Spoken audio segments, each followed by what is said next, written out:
مثلا گہری بیماریوں میں ایک سفلس ہے.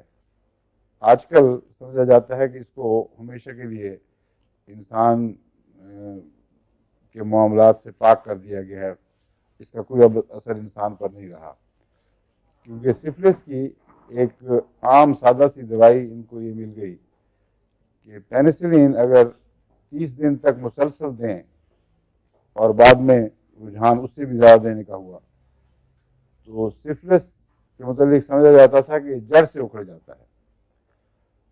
اب سفلس کا اپنا ایک مزاج ہے جو پہلے بعض دوسری دواؤں سے کنٹرول کرنے کی کوشش کی جاتی تھی.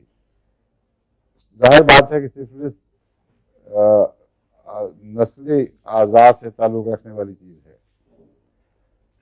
جب وہاں سے ٹھیک کیا جاتا تھا تو سفلس ہڈیوں میں چلی جاتی تھی اور ہڈیوں میں ناسور کوڑیوں کی طرح کے آثار سفلس سے ظاہر ہوتے تھے.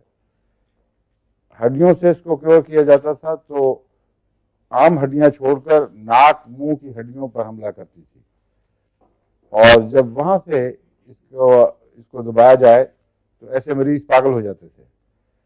اور سفلس کے پاگل مشہور ہیں، اس میں کوئی اختلافی مسئلہ نہیں ہے. تمام ایلوپیتھک ڈاکٹر بھی جانتے ہیں کہ یہ رخ ہے اس کا. اب وہ اندر کی طرف رخ جو حرکت ہے اس کو آپ رخ آسانی سے پہچان سکتے ہیں کہ اگر باہر رہتی تو کم نقصان دہ تھی، اور جو اس کو دبایا جاتا ہے ٹھیک نہیں ہو رہی، اندر جا رہی ہے، حالانکہ جراثیم مارے گئے ہیں. بس سفلس کی مثال میں نے آپ کو دی تھی کہ بیماری اندر کی طرف جا رہی ہے، یہ بھی ایک قسم کا کینسر ہے.